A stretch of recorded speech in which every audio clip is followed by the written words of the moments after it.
2024 বৰ্ষৰ হাইস্কুল শিক্ষান্ত পৰীক্ষাত কেনেকুৱা ধৰণৰ লেটাৰ আহিব পাৰে।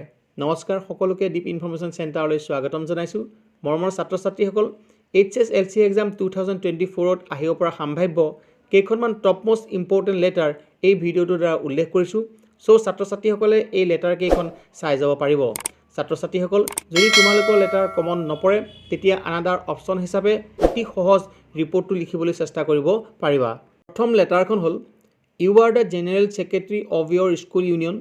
Write an application to your principal or headmaster praying to grant a half holiday on the occasion of a local festival. ছাত্ৰ ছাত্ৰীসকল, এনেকুৱা ধৰণৰ লেটাৰ ৰাইটিং পৰীক্ষাত প্ৰায় আহে।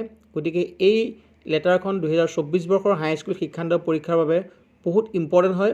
ছাত্ৰ ছাত্ৰীসকল, আৰু এখন অন্য ইম্পৰ্টেণ্ট লেটাৰ 2024 বৰ্ষৰ হাইস্কুল শিক্ষান্ত পৰীক্ষাৰ বাবে এই লেটাৰখন হৈছে Write a letter to your father or friend telling him about your preparation for the HSLC or AHM examination. খুব ইম্পৰ্টেণ্ট হয়। ছাত্ৰ ছাত্ৰীসকলে এই লেটাৰখন যিকোনো উপায়েৰে মনত ৰাখিব লাগিব। ইয়াৰ পিছৰ ইম্পৰ্টেণ্ট লেটাৰখন হৈছে Write a letter to your friend inviting him her to join you for a picnic party after the examination.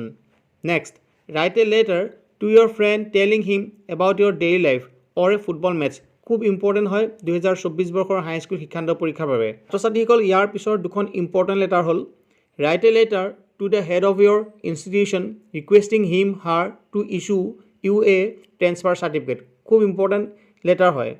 Next আৰু শেষৰ ইম্পৰ্টেণ্ট লেটাৰখন হ'ল Write a letter to one of your friends requesting him her to lend you a book. Mention what the book is, why you need it and how long you want to keep it.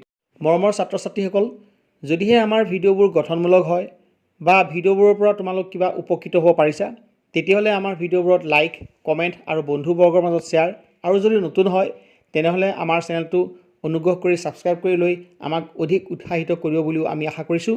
ধন্যবাদ।